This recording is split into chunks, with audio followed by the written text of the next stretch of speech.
Un millionnaire se promène paisiblement dans le jardin de son manoir lorsqu'il entend un son étouffé venant de la terre. Désespéré, il creuse à main nue jusqu'à trouver une fillette de 7 ans enterrée vivante, blessée et presque sans force. Lorsqu'il la sauve, il réalise qu'elle a été battue, puis elle lui murmure quelque chose à l'oreille qui le fait immédiatement fondre en larmes. Ce que cet enfant a révélé est un secret si sombre que personne n'aurait pu l'imaginer. Avant de commencer l'histoire, n'oubliez pas de laisser un like et de vous abonner à la chaîne pour voir plus d'histoires comme celle-ci. La matinée d'avril s'était levée avec cette lumière dorée que seules les premières heures du jour peuvent offrir. Edward Miller déambulait lentement à travers les vastes jardins de sa propriété, respirant l'air frais qui portait le parfum du jasmin et des roses qu'il avait personnellement sélectionnés pour l'aménagement paysager. À 53 ans, le magnate de l'immobilier avait bâti un empire, et pourtant, ces derniers mois, un vide inexplicable le rongeait, un vide que même ses immenses succès ne parvenaient pas à combler. Le léger grincement du portail en fer forgé résonna alors qu'une brise matinale le balançait. Edward s'arrêta près du parterre central où il avait fait planter ses fleurs préférées la semaine précédente. Le jardinier avait fait un travail impeccable, laissant la terre meuble et parfaitement préparée.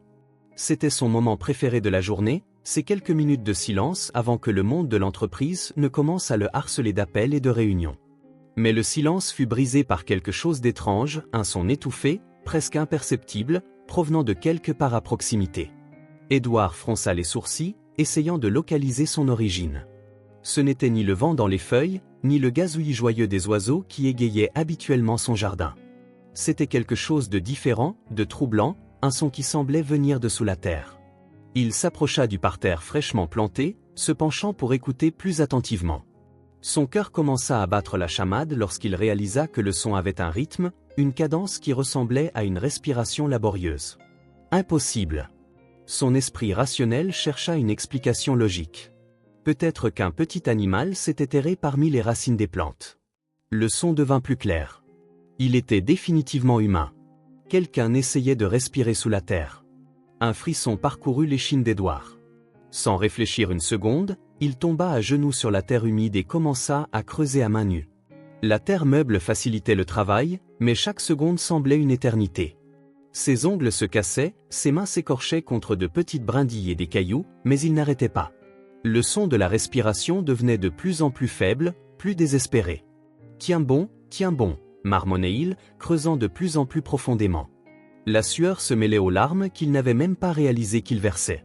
Sa chemise en lin blanc était complètement souillée, son pantalon de luxe déchiré aux genoux. Mais rien de tout cela n'avait d'importance. Finalement, sa main effleura quelque chose de doux, du tissu.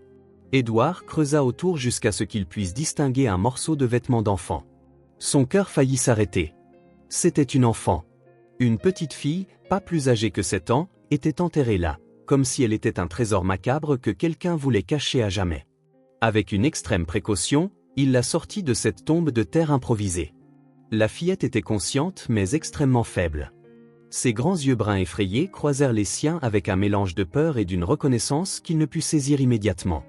Elle était blessée, avec des égratignures sur le visage et les bras, ses vêtements déchirés et sales. Edward la tenait dans ses bras, sentant à quel point elle était petite et fragile. « Tout va bien maintenant, murmura-t-il. Tu es en sécurité. » Mais avant qu'il ne puisse dire quoi que ce soit de plus, la fillette se pencha près de son oreille et murmura des mots qui firent s'effondrer son monde. « Tonton, je t'ai protégé, comme tu m'as protégé cette fois-là. Ils m'ont fait mal, mais ça ne fait plus si mal maintenant. » Des larmes se mirent à couler sur le visage d'Edward, incontrôlable. Cette voix, ces mots, réveillèrent un souvenir endormi quelque part au plus profond de son esprit. Il connaissait cette fille, mais comment? Quand? L'image d'un enfant pleurant dans la rue commença à prendre forme dans sa mémoire, floue mais persistante. Sans avoir le temps de comprendre pleinement ce qui se passait, Edward se précipita dans la maison avec la fillette dans ses bras.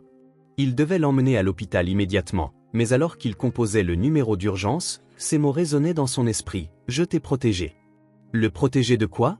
Et pourquoi quelqu'un ferait-il cela à une enfant innocente? Le trajet jusqu'à l'hôpital fut une course contre la montre.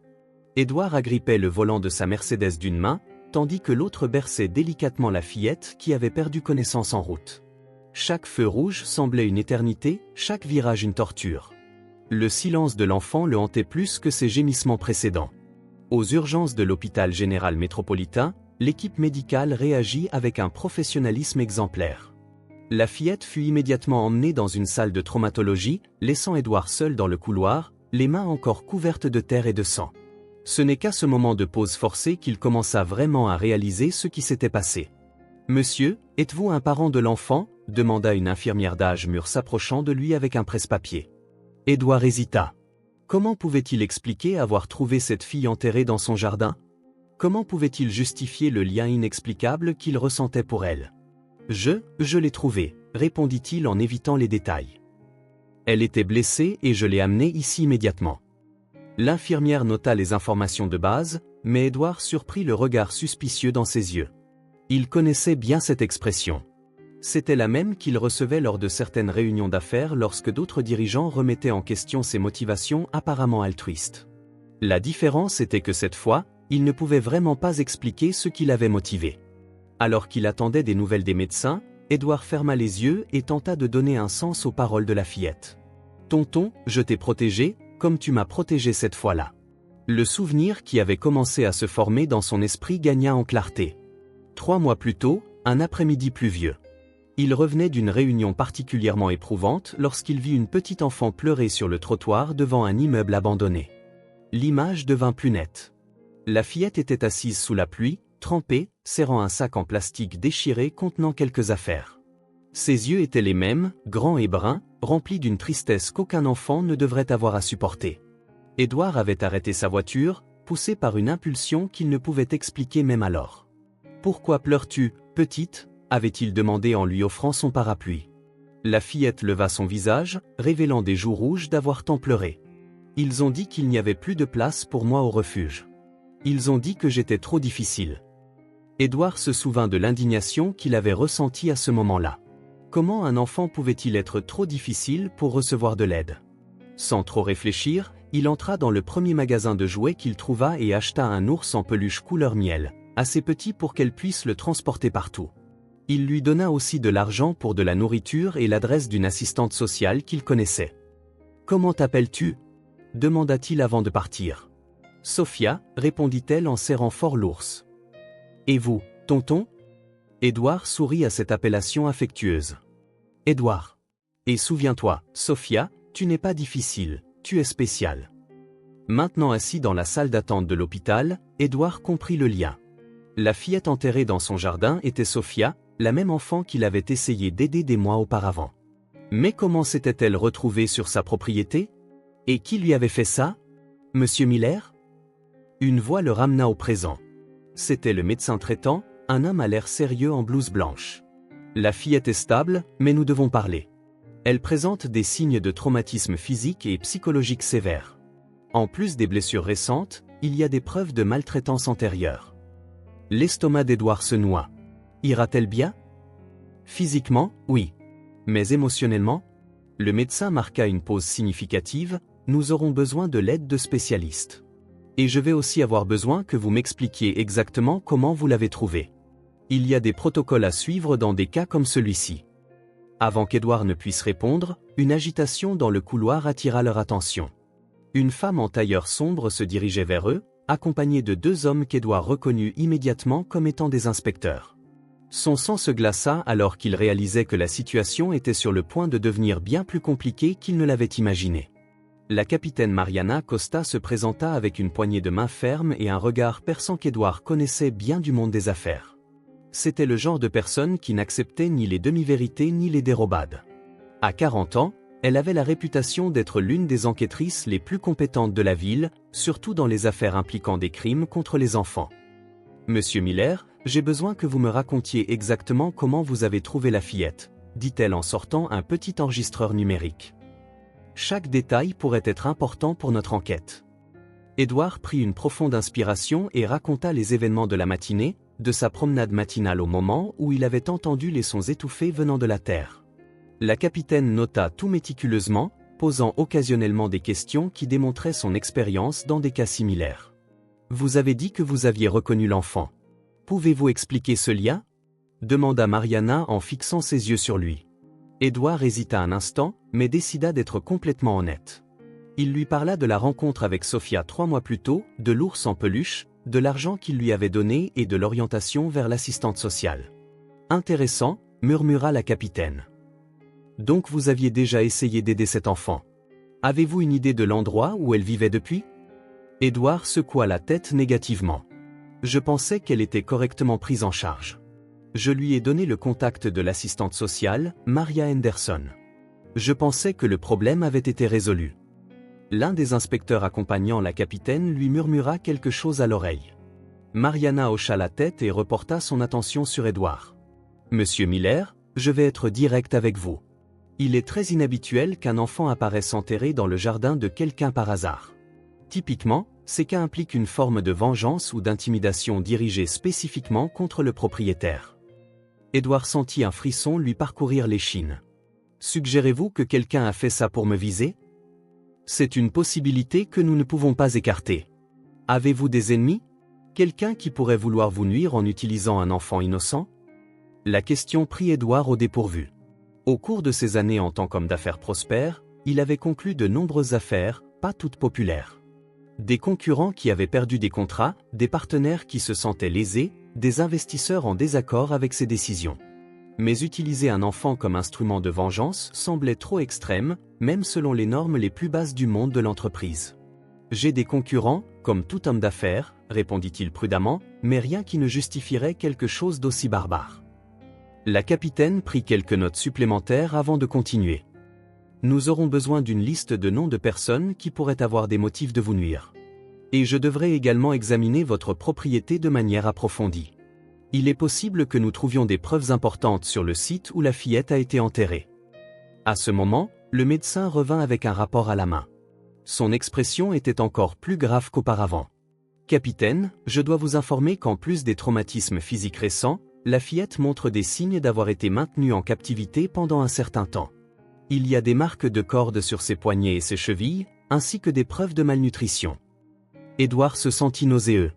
L'idée que Sophia avait tant souffert pendant des semaines, voire des mois, était insupportable. Est-elle réveillée? Puis-je la voir? Pas encore, répondit la capitaine. Elle est encore très traumatisée et doit être interrogée par des spécialistes formés pour traiter les enfants victimes de violences. Toute information incorrecte recueillie maintenant pourrait compromettre toute l'enquête.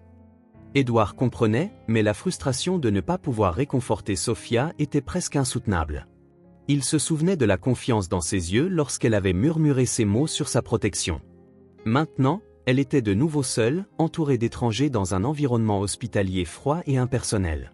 « Il y a une dernière chose, Monsieur Miller, » dit la capitaine en rangeant ses notes. « Nous aurons besoin que vous restiez disponible pour d'autres interrogatoires dans les jours à venir. Et je vous recommande fortement d'engager une sécurité privée jusqu'à ce que nous ayons entièrement clarifié cette affaire. » De la sécurité? Pourquoi? Mariana échangea un regard significatif avec ses collègues avant de répondre. Parce que si notre hypothèse est correcte, celui qui a fait ça à la fillette est toujours en liberté. Et s'ils ont utilisé un enfant pour envoyer un message, ils ne s'arrêteront probablement pas là. Les mots de la capitaine résonnèrent dans l'esprit d'Édouard alors qu'il regardait l'équipe de police s'éloigner dans le couloir. Pour la première fois depuis de nombreuses années, il se sentit vraiment vulnérable. Mais sa plus grande préoccupation n'était pas pour sa propre sécurité. C'était pour Sophia, qui, même après tout ce qu'elle avait enduré, avait encore essayé de le protéger. Édouard rentra chez lui tard cet après-midi-là, l'esprit en ébullition. Le jardin qui, le matin, avait représenté la paix et la tranquillité, semblait maintenant hanté. La zone où il avait trouvé Sophia était délimitée par du ruban de police jaune, et des experts de la police scientifique travaillaient encore, recueillant des preuves. Chaque mouvement qu'il faisait dans l'espace sacré de sa propriété ressemblait à une violation. À l'intérieur du manoir, le silence était assourdissant. Édouard ne s'était jamais senti aussi seul. Il se rendit dans son bureau au 2e étage, une pièce qui lui avait toujours apporté du réconfort avec ses étagères garnies de livres d'affaires et les trophées gagnés au cours de décennies de travail acharné. Mais aujourd'hui, même cet espace ne pouvait calmer son esprit agité. Il s'assit dans son fauteuil en cuir et ouvrit son ordinateur portable, déterminé à dresser la liste que la capitaine avait demandée. Nom de personnes qui pourraient avoir des motifs de lui nuire. Par où commencer? 30 ans de carrière en entreprise avaient inévitablement créé des adversaires, mais la plupart des rivalités restaient dans le domaine professionnel.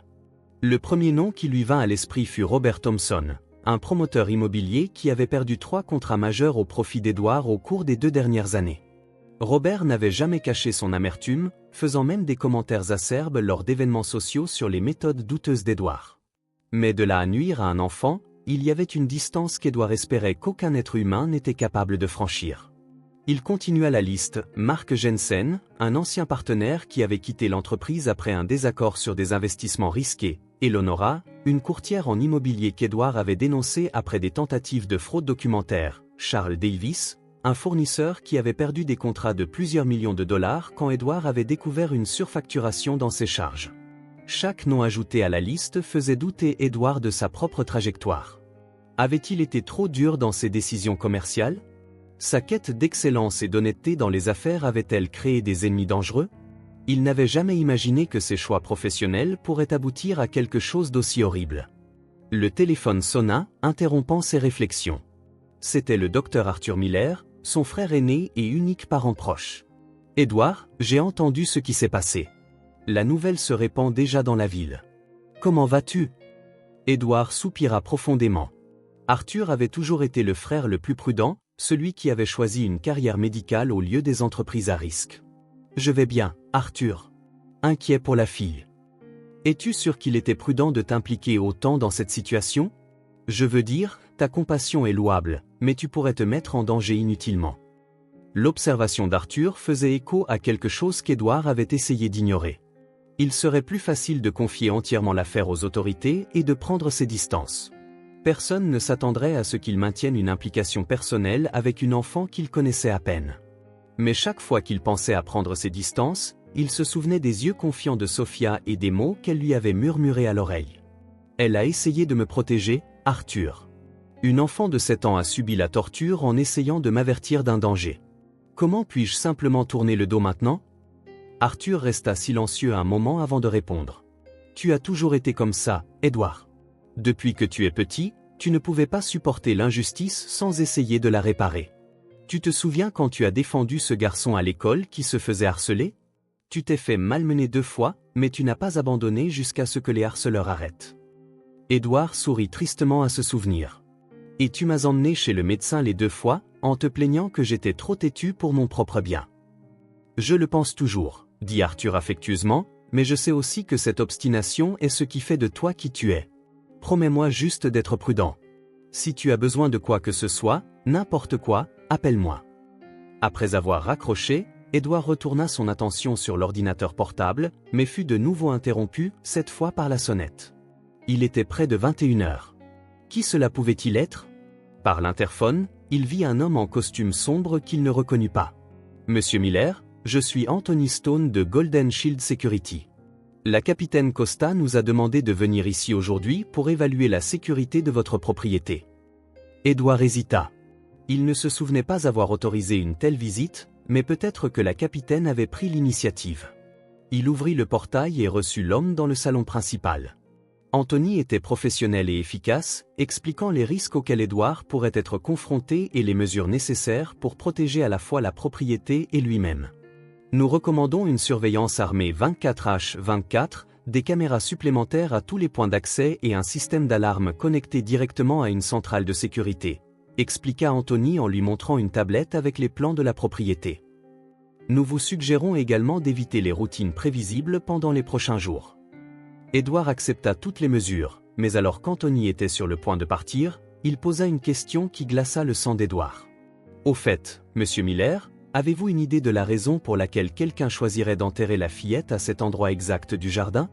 Cela semble très spécifique, comme s'il connaissait bien la propriété. » La question d'Anthony résonna dans l'esprit d'Edward toute la nuit. Quelqu'un connaissait sa propriété assez bien pour choisir l'endroit exact où il faisait habituellement ses promenades matinales. La pensée qu'il avait été observé, étudié, ciblé, était profondément troublante. Le lendemain matin, Edward se réveilla tôt malgré une mauvaise nuit de sommeil.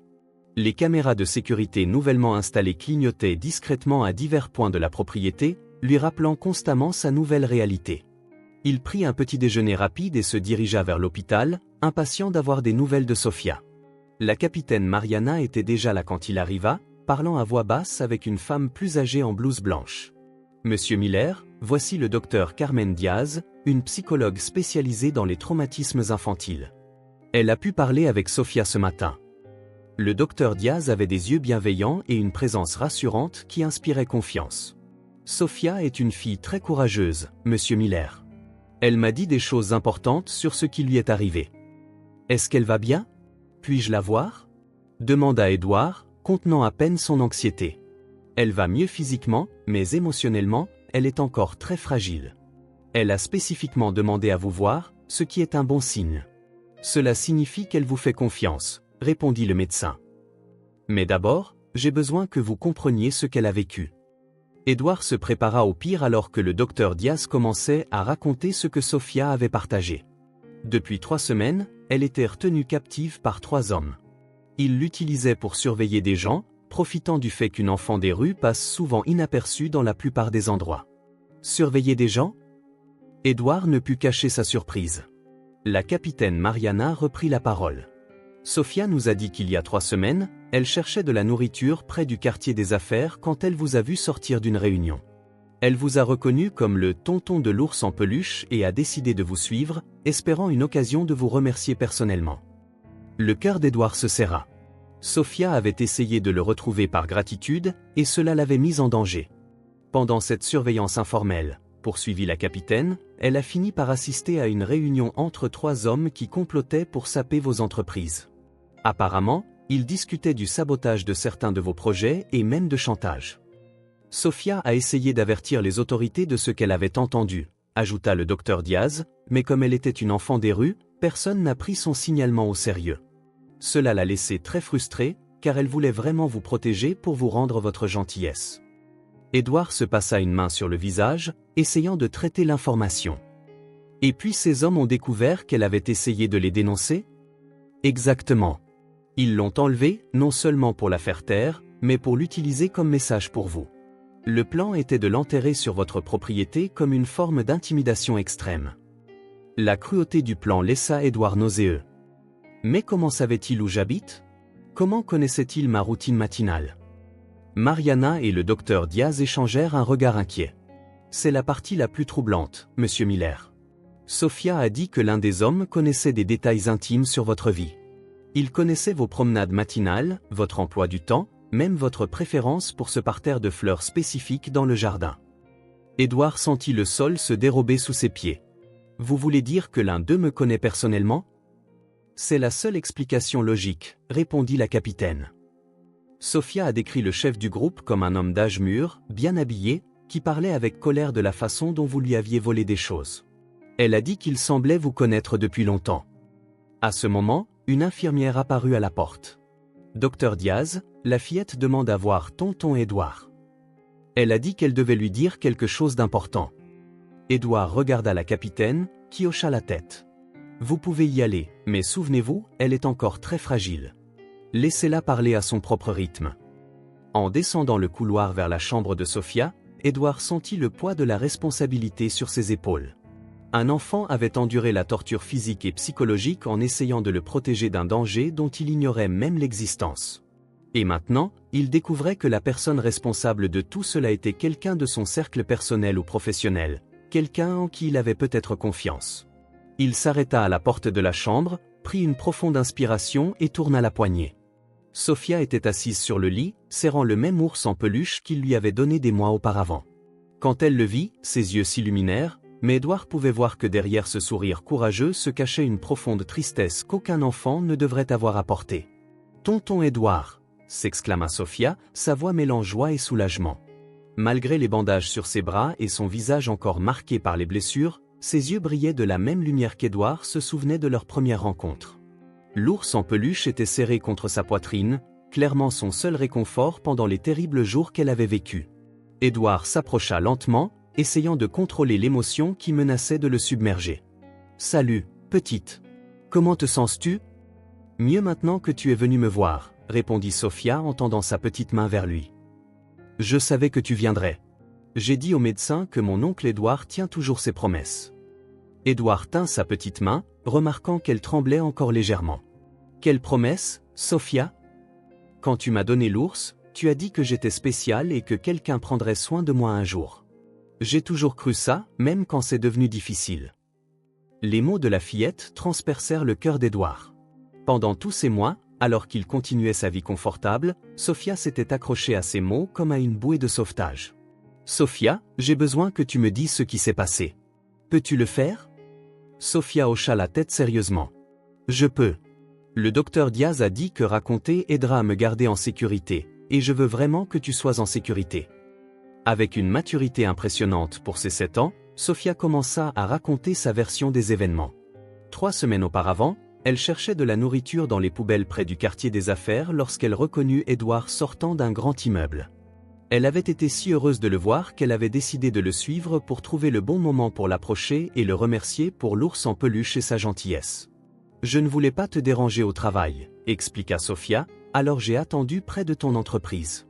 C'est là que j'ai vu ces méchants hommes parler de toi. » Édouard l'encouragea à continuer, essayant de garder sa voix calme malgré son anxiété croissante. Sophia décrivit comment elle s'était cachée derrière une voiture lorsqu'elle avait vu 3 hommes parler à voix basse près de l'entrée du parking. L'un d'eux était très en colère, gesticulant sauvagement en parlant de faire payer Édouard pour tout ce qu'il lui avait volé. L'homme en costume sombre savait des choses sur toi, tonton Édouard. Il savait où tu habitais, savait que tu aimais marcher dans ton jardin le matin. Il parlait de te donner une leçon que tu n'oublierais jamais. Édouard sentit un frisson. As-tu pu voir le visage de cet homme, Sophia? Sophia fronça les sourcils, se concentrant. Il était plus âgé, avait les cheveux gris peignés en arrière. Il portait une montre en or brillante et il avait une petite cicatrice juste ici, dit-elle en touchant son propre sourcil gauche. La description provoqua une étrange sensation chez Édouard, comme s'il devait reconnaître ces détails, mais le souvenir restait flou. Et puis que s'est-il passé? J'ai eu très peur de leur plan. Je me suis souvenu que tu avais été gentil avec moi quand personne d'autre ne l'était, alors j'ai pensé que je devais t'avertir. Je suis allé au poste de police, mais l'officier a dit que les enfants ne devraient pas inventer d'histoire. Je suis allé à 3 endroits différents, mais personne ne m'a cru. La frustration dans la voix de Sophia était palpable. Édouard imagina la détermination de cette petite fille essayant désespérément d'alerter les autorités sur un danger réel, pour être ignorée en raison de son statut d'enfant des rues. Ils ont découvert que j'essayais de les dénoncer, poursuivit Sophia, sa voix devenant plus douce. Ils m'ont attrapé quand je dormais sous le pont.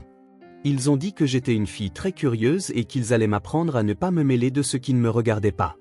Édouard dut faire un effort énorme pour ne pas montrer la rage qu'il ressentait. Et que t'ont-ils fait pendant ces 3 semaines?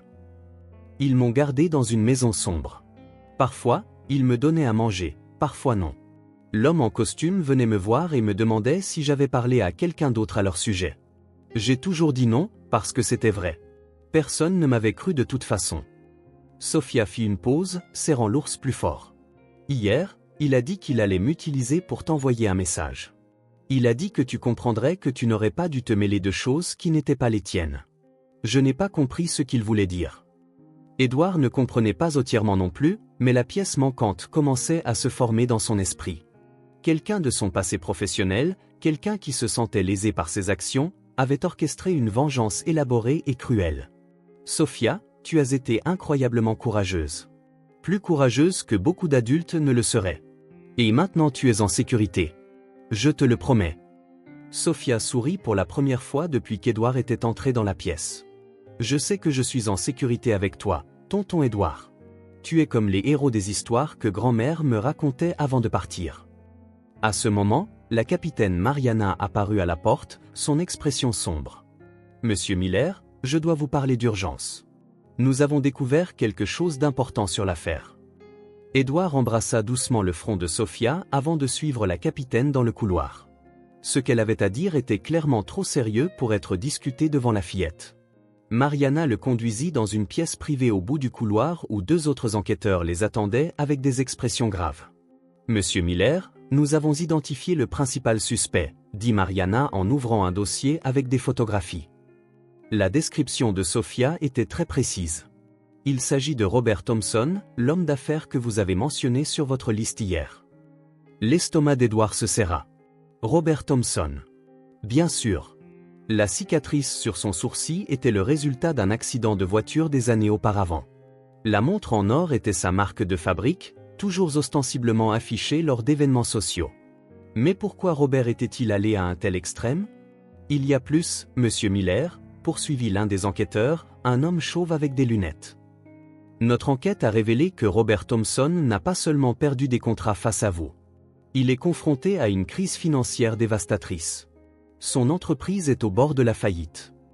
Mariana ouvrit un autre dossier, révélant des documents financiers. Au cours des 6 derniers mois, l'entreprise de Thompson a accumulé des dettes de près de 15 millions de dollars. Les 3 contrats qu'il a perdus face à vous représentaient exactement le montant nécessaire pour le sauver de la faillite. Edward commença à saisir la profondeur du désespoir de Robert. Mais utiliser un enfant innocent? Il y a quelque chose d'encore pire, interrompit Mariana. Nous avons découvert que Thompson a des liens avec des personnes influentes dans le système des services sociaux de la ville.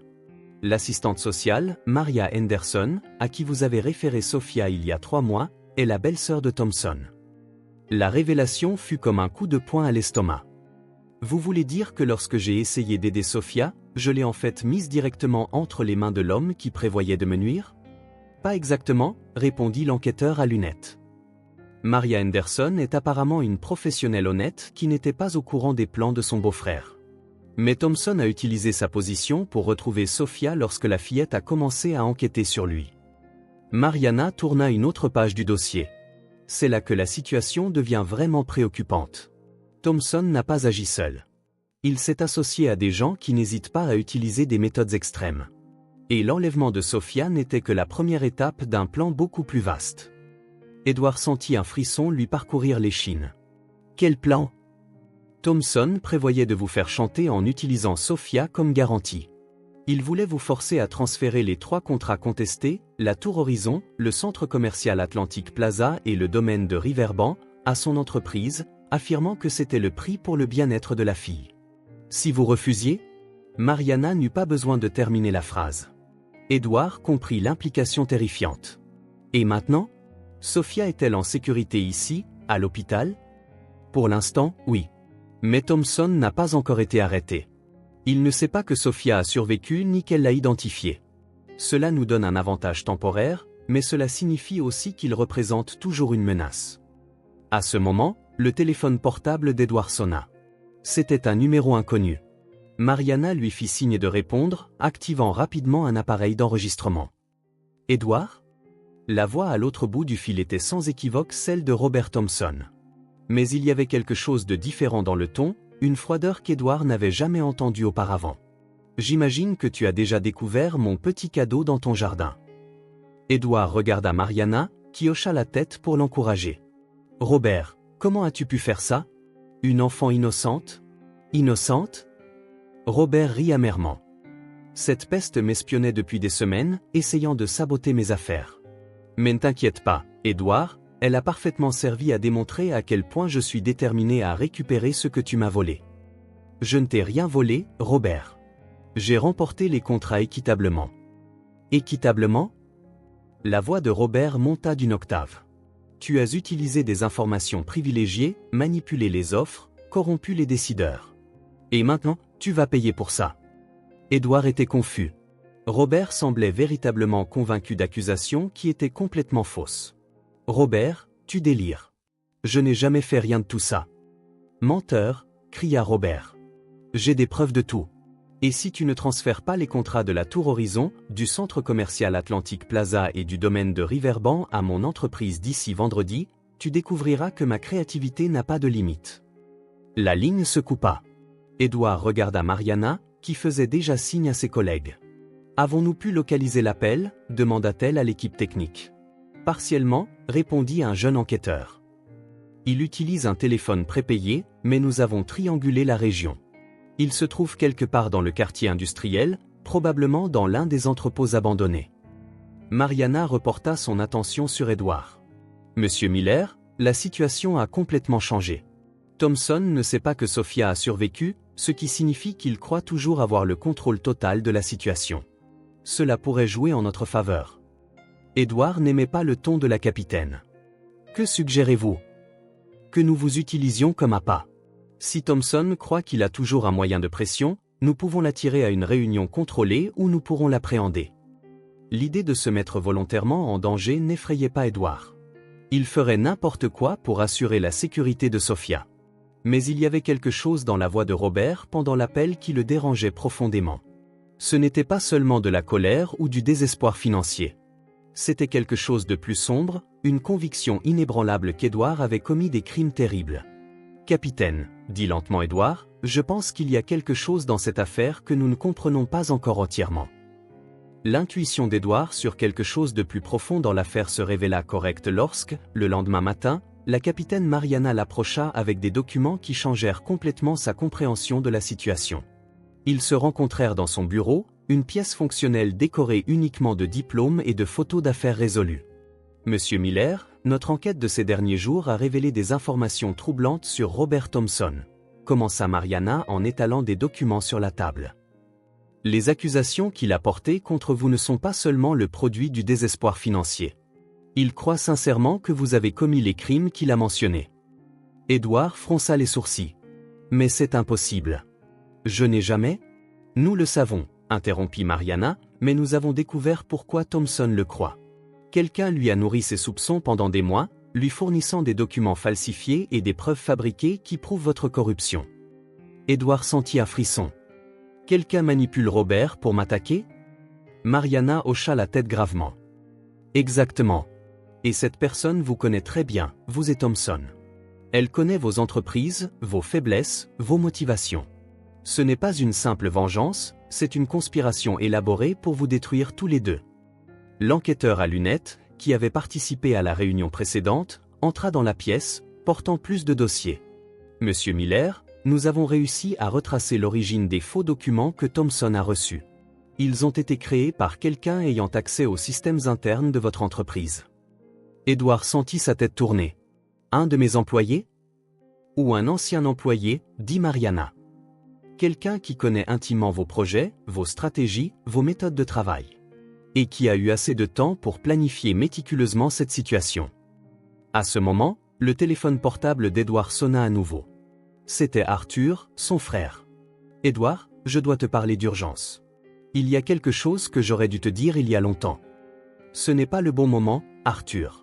Je suis au milieu de... » « C'est à propos de l'affaire, » interrompit Arthur. « C'est à propos de Sophia et de qui pourrait être derrière tout ça. S'il te plaît, je dois te voir. » Edouard regarda Mariana, qui hocha la tête. « Amenez-le ici, dit-elle. Si votre frère a des informations pertinentes, nous devons les entendre. » 1 heure plus tard, Arthur arriva au commissariat, visiblement nerveux. Edouard remarqua que son frère aîné, normalement calme et posé, semblait avoir vieilli de plusieurs années en quelques jours. « Arthur, qu'est-ce que tu ne m'as pas dit ?» demanda Edouard directement. Arthur soupira profondément avant de répondre. « Il y a 3 mois, j'ai été contacté par Eleonora et... Tu te souviens d'elle? La courtière que tu as dénoncée pour fraude ?» Edouard se souvenait. Eleonora avait tenté de falsifier des documents pour gonfler la valeur de propriété, et Edouard avait présenté des preuves contre elle aux autorités compétentes. « Que voulait-elle de toi? » Elle a dit que tu avais monté les preuves contre elle, qu'elle était innocente et que tu l'avais délibérément fait pour éliminer la concurrence. Elle m'a montré des documents qui semblaient prouver sa version. Edouard se sentit nauséeux. « Et tu l'as cru? » « Au début, non, » répondit Arthur sur la défensive, mais les documents étaient très convaincants. Et elle ne me demandait rien, juste de partager sa version de l'histoire. Elle a dit que d'autres personnes avaient également été lésées par toi et qu'il était peut-être temps que quelqu'un enquête sur tes pratiques. Mariana se pencha en avant. « Docteur Miller, est-ce que madame vous a demandé des informations spécifiques sur votre frère ?» Arthur baissa la tête, clairement embarrassé. « Elle m'a posé des questions sur ta routine, tes habitudes, où tu aimes te détendre. J'ai mentionné tes promenades matinales dans le jardin, j'ai dit que c'était ton moment sacré de la journée. Je pensais que c'était juste une conversation innocente. » Edouard ferma les yeux. Maintenant, tout avait un sens. Eleonora avait utilisé son propre frère pour obtenir des informations intimes sur sa vie personnelle, des informations qui avaient ensuite été utilisées pour planifier l'endroit exact où Sophia serait enterrée. « Il y a plus, » continua Arthur, sa voix presque un murmure. « Eleonora m'a demandé de ne pas te mentionner notre conversation.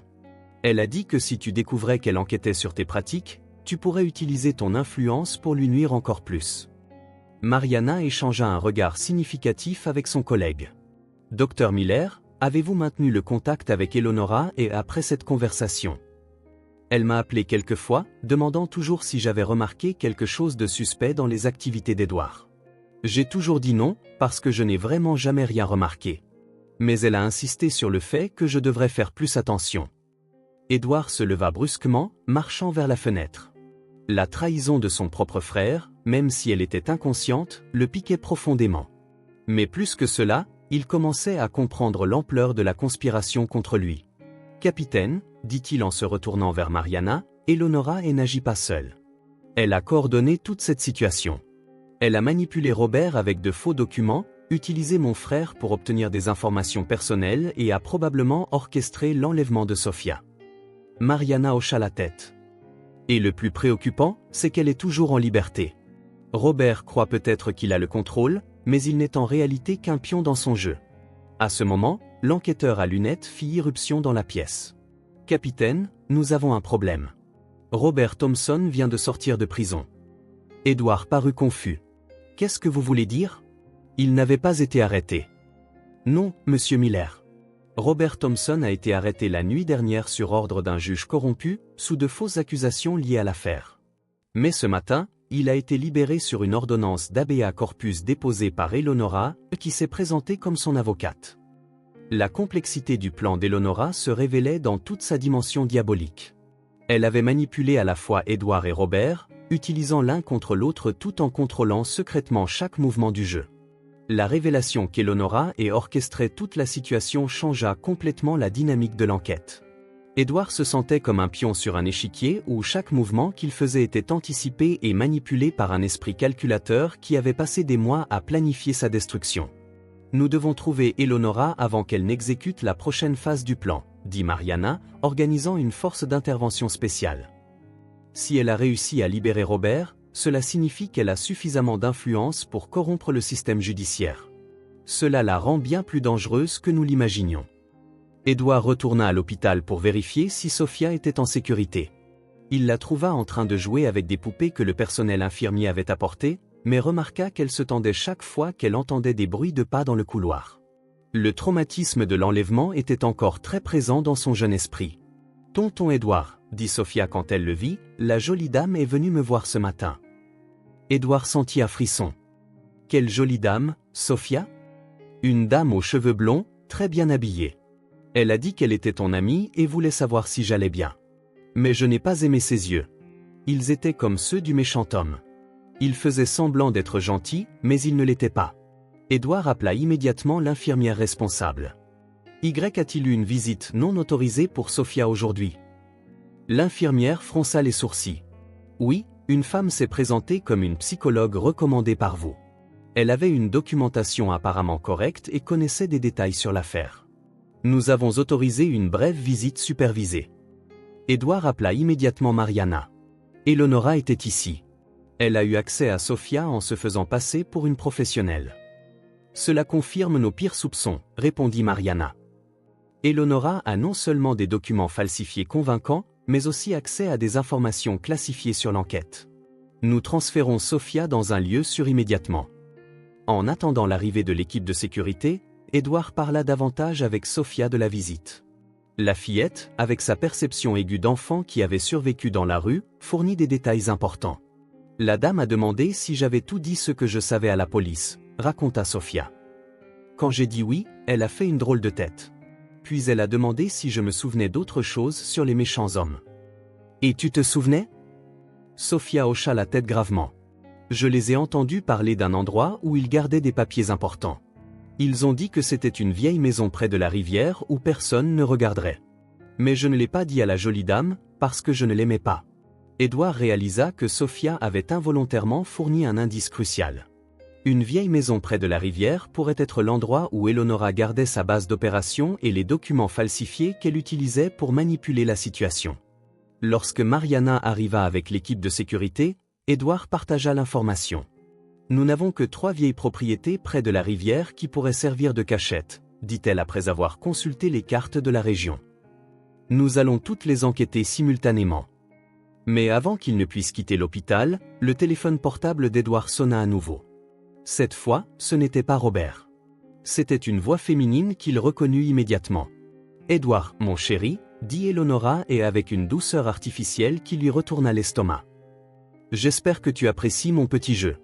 Il t'a fallu un certain temps pour comprendre que j'étais derrière tout ça. »« Eleonora, pourquoi fais-tu ça? Qu'est-ce que je t'ai fait pour mériter une telle cruauté ?» Eleonora rit, un son froid et calculateur. « Ce que tu as fait? Tu as détruit ma carrière, ma réputation, ma vie. Mais le pire, c'est que tu l'as fait en te présentant comme un homme intègre, un exemple d'éthique des affaires. Tu commettais une fraude, Eleonora. J'ai simplement exposé la vérité. »« Ta vérité, » hurla TL, perdant son sang-froid un instant. « Tu as monté des preuves, manipulé des documents, utilisé ton influence pour m'incriminer. Et ensuite, tu as eu l'audace de te présenter comme un héros qui a sauvé des acheteurs innocents. » Edward était sincèrement confus. « Eleonora, cela ne s'est jamais produit. Les preuves contre toi étaient réelles, fournies par tes propres victimes. »« Menteur. J'ai des preuves de tout. Des enregistrements, des documents, des témoins. Tu es un monstre déguisé en saint, Edward. Et maintenant, tout le monde saura qui tu es vraiment. » La ligne se coupa un instant avant qu'Eleonora ne reprenne, sa voix retrouvant un calme dangereux. « Robert est avec moi maintenant, Edward. Pauvre chéri, il est si convaincu de ta culpabilité qu'il ferait n'importe quoi pour te détruire. Et j'ai des plans très spéciaux pour vous deux. Que veux-tu, Eleonora? Je veux que tu confesses publiquement tous tes crimes. Je veux que tu admettes que tu as détruit des carrières innocentes, corrompu des offres, utilisé des méthodes criminelles pour bâtir ton empire. Et je veux que tu le fasses devant toute la ville. » Edward regarda Mariana, qui enregistrait la conversation. « Et si je refuse? » « Oh, Edward, » gloussa à nouveau Eleonora, « tu ne refuseras pas. Parce que si tu ne fais pas exactement ce que je demande, ta chère Sophia découvrira que les héros ne parviennent pas toujours à sauver les gens qu'ils aiment. » La menace était claire et terrifiante. Eleonora avait eu accès à Sophia une fois et pourrait réessayer.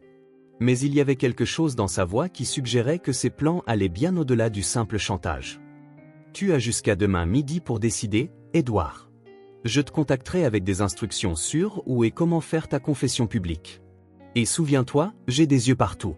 Toute tentative de me tromper entraînera des conséquences que tu ne veux pas imaginer. » Lorsque l'appel prit fin, Edward regarda Mariana avec désespoir. « Elle est complètement folle. Elle est convaincue que j'ai commis des crimes que je n'ai jamais commis, et maintenant elle veut me forcer à confesser publiquement des choses que je n'ai pas faites. » Mariana secoua la tête gravement. « Edward, je pense qu'Eleonora ne veut pas seulement une confession.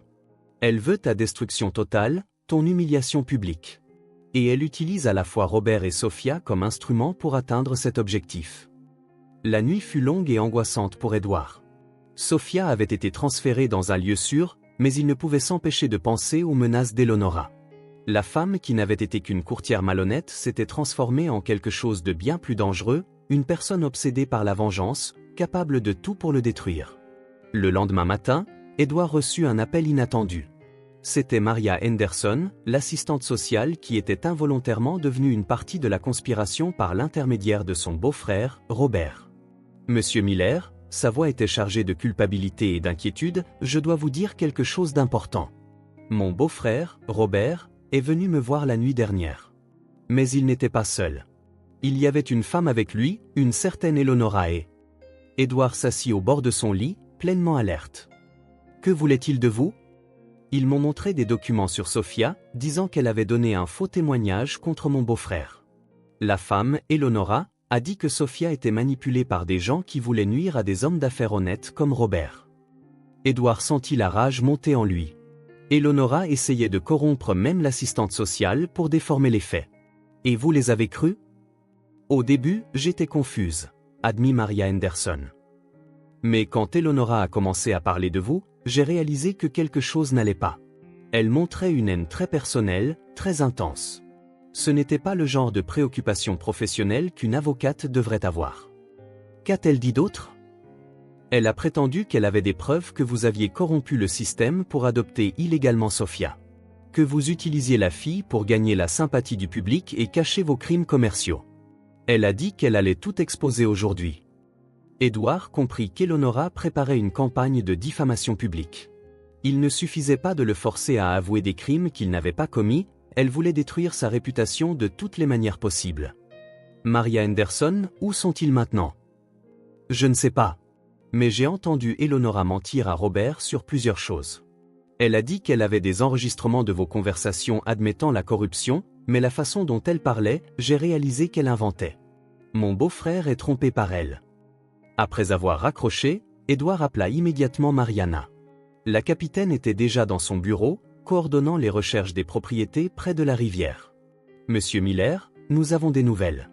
Nous avons trouvé la maison que Sophia a mentionnée. Edward sentit l'espoir pour la première fois depuis des jours. Avez-vous pu arrêter Eleonora? Pas exactement. La maison était vide quand nous sommes arrivés, mais nous avons trouvé des preuves importantes. Eleonora utilisait effectivement l'endroit comme base d'opération. Il y avait des ordinateurs, des imprimantes pour falsifier des documents, et toute une pièce dédiée à la cartographie de votre vie personnelle et professionnelle. Mariana marqua une pause avant de continuer. Edward, ce que nous avons trouvé là-bas était troublant. Eleonora avait créé un dossier complet sur vous. Des photos de vous à différents moments de la journée, des cartes de votre propriété, des horaires de vos activités. Elle vous observait depuis bien plus longtemps que nous l'imaginions. Edward sentit des frissons. Combien de temps? Au moins 1 an. Peut-être plus. Il y a des photographies de vous datées d'avant même que vous n'exposiez sa fraude. Edward, je pense qu'Eleonora planifiait sa vengeance contre vous bien avant d'être démasquée. L'implication était terrifiante. Eleonora n'avait pas commencé à planifier sa vengeance après avoir été surprise en train de commettre une fraude. Elle se préparait déjà à l'attaquer quand il avait découvert ses crimes. Cela signifiait que sa fraude immobilière aurait pu être spécifiquement dirigée contre lui dès le départ. Il y a plus, continua Mariana. Nous avons trouvé des preuves qu'Eleonora a créé une fausse identité pour infiltrer votre entreprise il y a des mois. Elle a travaillé comme consultante externe pendant 3 semaines, assez longtemps pour accéder aux systèmes internes et voler des informations confidentielles. Edward se souvint vaguement d'une consultante qui avait fourni des services temporaires pour son entreprise l'année précédente. Une femme compétente qui avait impressionné plusieurs employés avant de passer à un autre projet. Maintenant, il comprenait.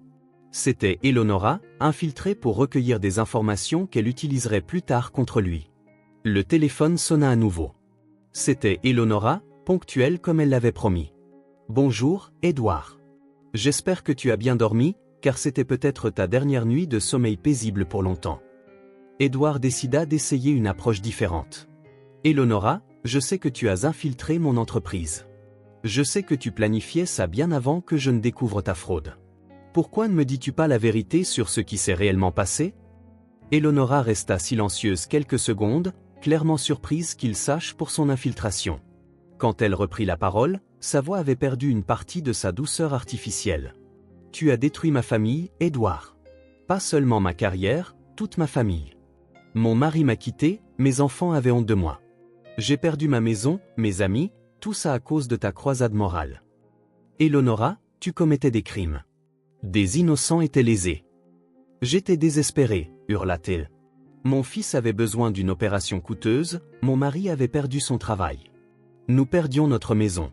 Oui, j'ai gonflé certaines valeurs, mais c'était pour sauver ma famille. Et tu m'as détruite comme si j'étais un monstre. Edward commença à comprendre l'origine de l'obsession d'Eleonora. Elle avait rationalisé ses crimes comme une nécessité, se convainquant qu'elle était une victime plutôt qu'une criminelle. Dans son esprit déformé, Edward était devenu le méchant qui avait détruit une famille désespérée. Eleonora, je comprends que tu traversais des difficultés, mais cela ne justifie pas de nuire à des innocents. Et cela ne justifie certainement pas d'utiliser un enfant comme instrument de vengeance. Cet enfant, rit amèrement Eleonora, n'est qu'un outil. Comme Robert. Tous deux servent à montrer au monde qui tu es vraiment. Et cet après-midi, devant le palais de justice, tu confesseras publiquement tous tes crimes. Ou Sophia disparaîtra pour toujours. Les marches du palais de justice commençaient à se remplir de monde quand Edward arriva, 2 heures avant l'heure fixée par Eleonora. Mariana avait mis en place une opération complexe avec des agents infiltrés dispersés dans la foule et des snipers positionnés dans les bâtiments voisins. Mais tout le monde savait qu'Eleonora était trop imprévisible et dangereuse pour qu'un plan soit considéré comme infaillible.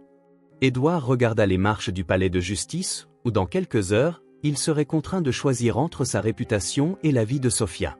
L'ironie de la situation ne lui échappait pas.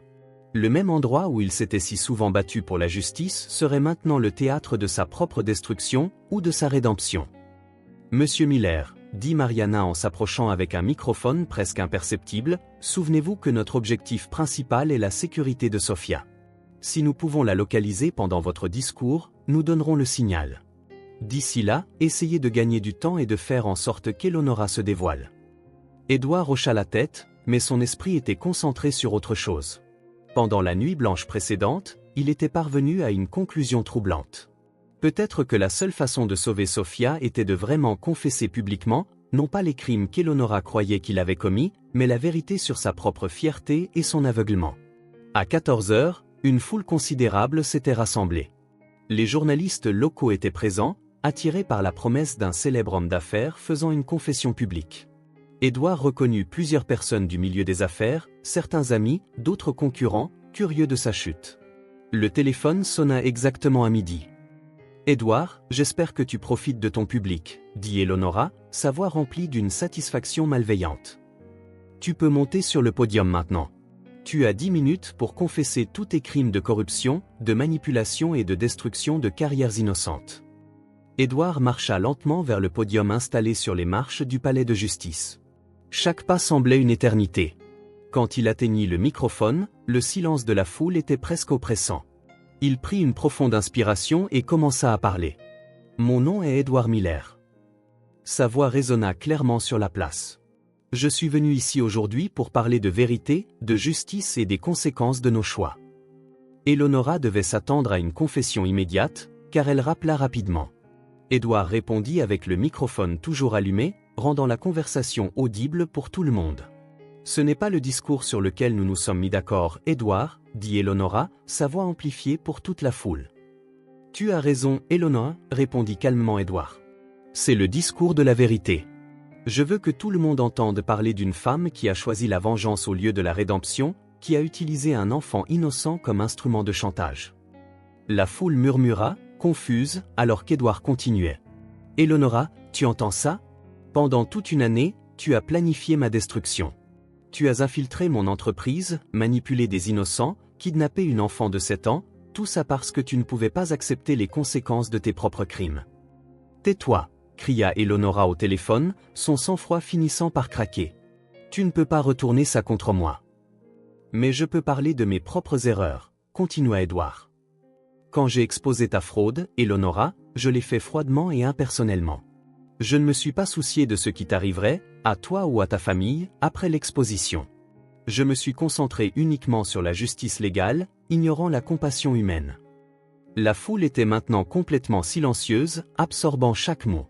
« Si j'avais offert de l'aide au lieu de simplement punir, si j'avais essayé de comprendre tes motivations au lieu de simplement juger tes actions, peut-être aurais-tu choisi un chemin différent.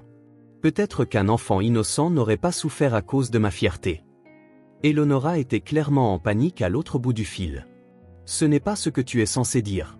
Tu es censé confesser tes crimes. » Édouard regarda directement l'une des caméras de télévision qui diffusait l'événement en direct. « Mon crime, Eleonora, a été de croire que la justice et la compassion sont des choses séparées.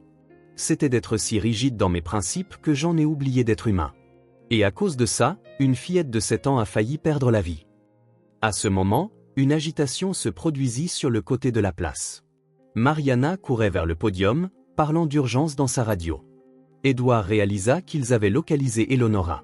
« Eleonora, » dit Édouard dans le microphone, « où que tu sois, je veux que tu saches que je regrette profondément de ne pas avoir essayé de t'aider quand c'était encore possible. Mais maintenant, je dois me concentrer sur l'aide à apporter à Sofia, l'enfant qui a failli mourir à cause de la guerre entre nous. » Le son des sirènes commença à résonner au loin. Eleonora cria quelque chose d'incohérent au téléphone avant que la ligne ne se coupe. Édouard regarda la foule qui s'était rassemblée pour assister à son humiliation et vit quelque chose de différent sur de nombreux visages. Pas de la satisfaction de sa chute, mais de la compréhension et même du respect. Mariana monta sur le podium et prit le microphone. « Citoyens, la personne responsable de l'enlèvement de la jeune Sofia a été localisée et est en cours d'arrestation. L'enfant est en sécurité. » Un murmure de soulagement parcourut la foule. Édouard sentit ses genoux fléchir. Sofia était en sécurité. Enfin, elle était en sécurité. Mais en descendant du podium, Édouard savait que son voyage de rédemption ne faisait que commencer. Il avait sauvé Sophia du danger physique, mais maintenant il devait se sauver de quelque chose de bien plus profond, l'arrogance qui avait failli coûter la vie à un enfant innocent. Le soulagement de savoir Sophia en sécurité ne dura que quelques minutes. Quand Édouard arriva à l'endroit où Mariana avait dit que la fillette avait été trouvée, un entrepôt abandonné dans le quartier industriel, il découvrit que la situation était bien plus complexe qu'il ne l'avait imaginé. Sophia était physiquement indemne, mais Robert Thompson était toujours avec elle, et son état mental s'était considérablement détérioré.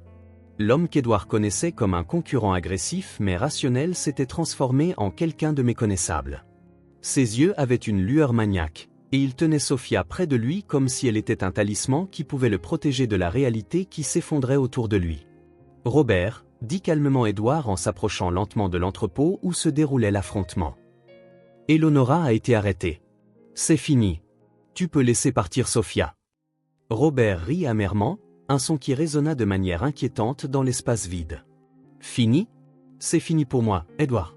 Mon entreprise est en faillite, ma réputation détruite, ma famille m'a abandonné. Tout ça à cause de toi. » Édouard pouvait voir Sophia à travers la fenêtre sale de l'entrepôt. La fillette avait peur, mais essayait d'être courageuse, exactement comme elle l'avait été lorsqu'elle était enterrée dans son jardin. Ses yeux croisèrent les siens à travers la vitre, et elle fit un petit signe de tête, comme pour le consoler. « Robert, tu as été manipulé, » dit Édouard, gardant sa voix calme malgré le désespoir qu'il ressentait. « Eleonora a monté de fausses preuves contre moi, t'a fait croire des choses qui ne se sont jamais produites. »« Menteur !» cria Robert. « J'ai vu les documents, j'ai entendu les enregistrements. Tu as corrompu les offres, manipulé les contrats, détruit des carrières honnêtes. » Mariana coordonnait l'opération à quelques mètres de là, chuchotant des instructions à son équipe. Ils avaient des snipers en position, mais la présence de Sophia rendait toute action directe extrêmement dangereuse. Robert tenta une approche différente. Édouard, si j'étais vraiment le monstre que tu crois que je suis, pourquoi risquerais-je tout pour sauver une fille que je connais à peine? La question sembla toucher quelque chose en Robert. Son expression vacilla un instant, comme si une petite partie de sa rationalité essayait d'émerger à travers le brouillard de la manipulation et du désespoir. T'as fait assez. Robert lutta pour trouver une réponse qui correspondait à sa vision déformée de la réalité. Parce que tu essaies de bien paraître pour les médias, pour cacher tes crimes. Sophia, même à seulement 7 ans et traumatisée par tout ce qu'elle avait enduré, montra un courage extraordinaire. D'une voix petite mais claire, elle parla. « Tonton Robert, tonton Édouard n'est pas méchant. Quand j'avais faim et que tout le monde m'ignorait, il m'a donné à manger et un ours en peluche. Les méchantes personnes ne font pas ça. » L'innocence dans les paroles de Sophia créa un moment de silence tendu. Édouard vit des larmes commencer à se former dans les yeux de Robert, comme si la réalité pénétrait enfin à travers les couches de mensonges qu'Eleonora avait construites. « Mais elle m'a montré des preuves, » murmura Robert, plus pour lui-même que pour les autres. « Des documents, des enregistrements. »« Robert, » dit doucement Édouard, « Eleonora a infiltré mon entreprise il y a plus d'1 an. Elle avait accès au système, elle pouvait créer n'importe quel document qu'elle voulait.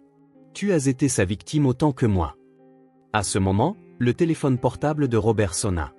L'estomac d'Édouard se noua quand il réalisa que c'était probablement Eleonora qui appelait de prison, tentant peut-être une dernière tentative désespérée de maintenir son contrôle sur la situation. Robert répondit avec des mains tremblantes, activant le haut-parleur. La voix d'Eleonora résonna dans l'entrepôt, froide et pleine de venin.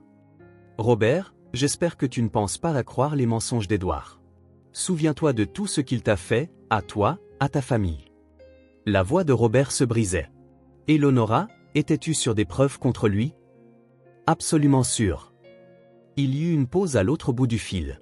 Quand Eleonora répondit, il y avait quelque chose de différent dans sa voix, une hésitation qui n'était pas là avant. « Bien sûr que je suis sûr. Pourquoi demandes-tu ça? » « Parce que je regarde une enfant de 7 ans qui a failli mourir à cause de cette guerre, Eleonora. Et je me demande si ça vaut la peine de détruire un enfant innocent pour se venger. » « Vengeance? » Eleonora essaya de paraître indignée, mais sa voix trahissait sa nervosité. « Ce n'est pas de la vengeance, Robert. C'est la justice. » Sophia regarda directement Robert et dit avec l'honnêteté brutale que seuls les enfants possèdent. « Tonton Robert, la justice ne fait pas de mal aux enfants. C'est ma grand-mère qui me l'a appris avant de partir. » Cette simple déclaration fut comme un rayon de lumière perçant l'obscurité qui avait consumé l'esprit de Robert. Édouard vit le moment exact où la réalité pénétra enfin, le moment où Robert comprit qu'il avait été manipulé pour devenir complice de quelque chose de monstrueux. Robert laissa tomber le téléphone, qui continuait de transmettre les cris de plus en plus désespérés d'Eleonora. Lentement, il relâcha Sophia et s'agenouilla sur le sol de l'entrepôt, sanglotant avec un mélange de soulagement et d'horreur en réalisant ce qu'il avait failli faire. Sophia courut vers la sortie où Édouard attendait les bras ouverts. Alors qu'elle se jetait dans son étreinte, il sentit comme s'il tenait tout l'avenir du monde. Elle était en sécurité. Enfin, vraiment en sécurité. Mais Édouard savait que le processus de guérison, pour Sophia, pour Robert et même pour lui-même, ne faisait que commencer. 3 semaines après les événements traumatisants de l'entrepôt, Édouard parcourait les couloirs du tribunal de la famille, accompagné de Sophia. La fillette portait une nouvelle robe bleue qu'elle avait choisie elle-même et tenait son ours en peluche comme toujours. C'était aujourd'hui le jour de l'audience finale pour son adoption légale. Le processus avait été accéléré en raison des circonstances extraordinaires de l'affaire, mais aussi parce qu'Édouard avait démontré un engagement sincère envers le bien-être de Sophia au cours des 3 semaines précédentes. Il s'était entièrement consacré à l'aider à se remettre du traumatisme, engageant les meilleurs thérapeutes pour enfants et s'assurant qu'elle avait tout ce dont elle avait besoin pour se sentir en sécurité et aimée. « Tonton Édouard, » dit Sophia alors qu'ils attendaient d'être appelés, « après que le juge aura dit que tu es mon vrai papa, pourrons-nous aller planter les fleurs dans le jardin ?» Édouard sourit, se souvenant comment il lui avait promis qu'il transformerait l'endroit où elle avait été trouvée en quelque chose de beau. « Bien sûr, petite. Quel genre de fleurs veux-tu planter ? » « Des fleurs jaunes, » répondit Sophia sans hésiter, « parce que le jaune est la couleur de l'espoir, comme mon ours en peluche. » Avant qu'Édouard ne puisse répondre, Mariana s'approcha d'eux. La capitaine était devenue une présence constante dans leur vie au cours des dernières semaines, non seulement en tant qu'enquêtrice, mais aussi comme quelqu'un qui se souciait sincèrement du bien-être de Sophia. « Comment vous sentez-vous tous les deux ?» demanda Mariana en s'asseyant à côté d'eux sur le banc du couloir. « Nerveux ?» admit Édouard. « Et si quelque chose se passe mal ? Et si le juge décide que Sophia serait mieux ailleurs ?» Mariana secoua la tête avec confiance. « Édouard, vous avez transformé toute votre vie pour prendre soin d'elle. Vous avez engagé une nounou spécialisée dans la garde d'enfants, rénové une pièce entière du domaine pour qu'elle se sente chez elle, même changé votre routine de travail pour être présent chaque fois qu'elle a besoin de vous. Aucun juge ne remettrait en question votre engagement. » Sophia tira sur la manche de la chemise d'Édouard. « Papa Édouard, tu n'as pas besoin d'être nerveux. Je sais déjà que tu es mon vrai papa dans mon cœur. Le juge va juste l'écrire sur un papier. » La simplicité et la confiance dans les paroles de Sophia touchèrent profondément Édouard. Au cours de ces 3 semaines, elle avait montré une capacité de récupération qui le surprenait quotidiennement. Oui, il y avait des cauchemars occasionnels et des moments d'anxiété, mais sa nature résiliente et l'environnement sur qu'Édouard avait créé lui permettaient de s'épanouir. Monsieur Miller et Sophia, un employé du tribunal les appela. « Le juge est prêt pour vous. » Dans la salle d'audience, le juge Charles Morrison, un homme d'âge mûr connu pour sa sensibilité dans les affaires impliquant des enfants, examina attentivement tous les documents. Édouard avait subi des vérifications rigoureuses des antécédents, des évaluations psychologiques, des visites à domicile et des entretiens approfondis. « Monsieur Miller, » dit le juge, « c'est un cas extraordinaire à bien des égards. Il n'est pas courant de voir un lien aussi profond se former dans des circonstances aussi traumatisantes. Mais tous les rapports indiquent que vous offrez non seulement la stabilité financière à Sophia, mais aussi l'amour inconditionnel que chaque enfant mérite. » Édouard tenait la petite main de Sophia, la sentant serrer la sienne en réponse. « Sophia, » le juge s'adressa doucement à la fillette, « comprends-tu ce que signifie être adoptée par Monsieur Miller ?» Sophia hocha la tête solennellement. « Ça veut dire qu'il va être mon papa pour toujours, et que je vais être sa fille pour toujours. Et on va prendre soin l'un de l'autre, comme une vraie famille. » Le juge sourit. « C'est une définition parfaite de l'adoption, Sophia. Sur la base de toutes les preuves présentées et en considérant le meilleur intérêt de l'enfant, j'accorde la demande d'adoption. Édouard Miller, vous êtes maintenant légalement le père de Sophia Miller. » Édouard sentit des larmes couler sur son visage alors que Sophia se jetait dans ses bras. « Maintenant, j'ai un nom de famille, comme le tien, papa !» s'exclama-t-elle, rayonnante de bonheur. Après l'audience, ils furent accueillis à l'extérieur du palais de justice par Arthur, qui était devenu une présence constante et aimante dans la vie de Sophia. Il apporta un bouquet de fleurs jaunes pour célébrer l'occasion. Tonton Arthur, Sophia courut pour le serrer dans ses bras. Matt, tu es mon vrai oncle. Arthur la souleva dans ses bras, souriant à travers ses propres larmes. Et tu es ma nièce la plus courageuse du monde entier. Mariana était également présente, ainsi que Maria Henderson, qui avait insisté pour se joindre à la célébration. L'assistante sociale avait travaillé sans relâche pour s'assurer que tous les aspects juridiques soient résolus rapidement. « Comment va Robert ?» demanda Edward à Mariana à voix basse pendant que Sophia jouait avec les fleurs. « Il s'améliore, répondit Mariana. La thérapie l'aide beaucoup. Il est sincèrement plein de remords pour tout ce qui s'est passé et veut se racheter. En fait, il m'a demandé de vous donner ça. » Mariana tendit à Edward une lettre manuscrite. Il l'ouvrit et lut les mots de Robert. « Edward, je sais qu'aucun mot ne peut réparer le mal que j'ai failli causer, mais je veux que tu saches que je consacrerai le reste de ma vie à m'assurer que rien de tel ne se reproduise. Je travaillerai avec des organisations qui protègent les enfants vulnérables. C'est la seule façon que j'ai trouvé d'honorer le courage de Sophia et d'essayer de me racheter pour ce que j'ai fait. » Edward plia soigneusement la lettre. Robert avait choisi un chemin de rédemption authentique, transformant sa culpabilité en action positive. « Et Eleonora ?» demanda Edward. « Elle sera en prison pendant longtemps, » répondit Mariana. « Enlèvement, menaces, falsification de documents, corruption. Mais le plus important, c'est qu'elle ne peut plus vous nuire, ni à personne d'autre. » Sophia revint en courant vers Edward, tenant une des fleurs jaunes. « Papa, celle-ci est pour toi, pour te souvenir que nous sommes une vraie famille maintenant. » Edward accepta la fleur et serra sa fille, dans ses bras. « Merci, ma petite. Maintenant, rentrons à la maison et plantons le reste de ces fleurs dans notre jardin. » Alors qu'il se dirigeait vers la voiture, Edward réfléchit à la façon dont sa vie avait complètement changé en seulement un mois. Il avait commencé comme un homme d'affaires prospère mais émotionnellement isolé. Maintenant, il était le père d'une fille extraordinaire qui lui avait appris que la vraie richesse résidait dans les liens humains et non dans les succès financiers.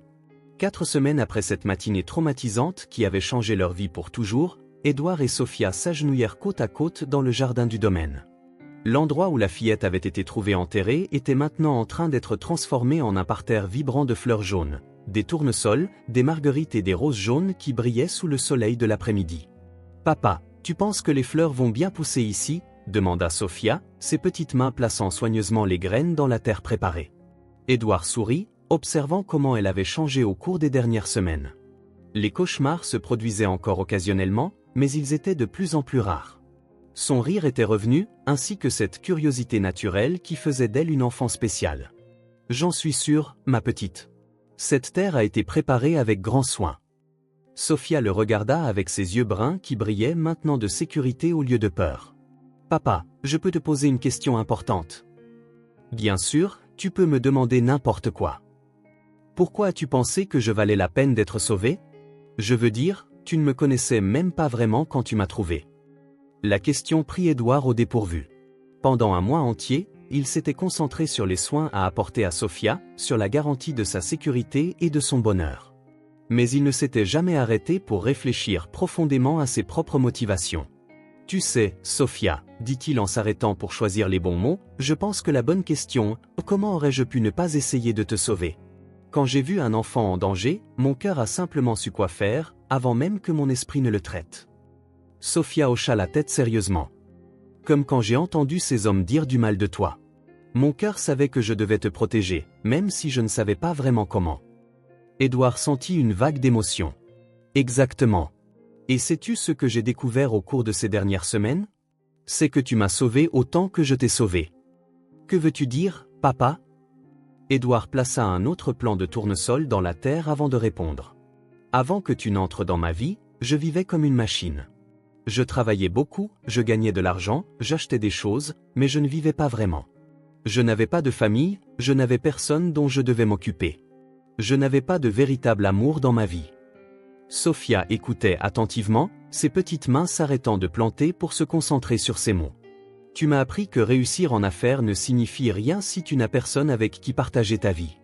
Tu m'as appris que le courage, ce n'est pas de ne pas avoir peur, c'est de faire ce qui est juste même quand on a peur. Et tu m'as appris que la famille, ce n'est pas seulement une question de sang. C'est choisir d'aimer quelqu'un inconditionnellement. » Sophia sourit et se pencha pour le serrer dans ses bras, salissant un peu sa chemise de luxe avec de la terre. Je t'aime, papa Édouard. Même quand tu es nerveux pour des réunions importantes. Même quand tu brûles le dîner en essayant de cuisiner. Même quand tu ne sais pas comment me coiffer. Édouard rit, se souvenant de ses tentatives désastreuses pour coiffer les cheveux de Sophia. Et je t'aime, ma petite héroïne. Même quand tu laisses des jouets éparpillés dans toute la maison. Même quand tu insistes pour manger de la glace au petit déjeuner. Et surtout parce que tu as le courage d'une lionne dans un tout petit corps. Ils retournèrent à la plantation dans un silence confortable, chacun perdu dans ses propres pensées. Édouard réfléchit à la façon dont sa perspective de vie avait complètement changé.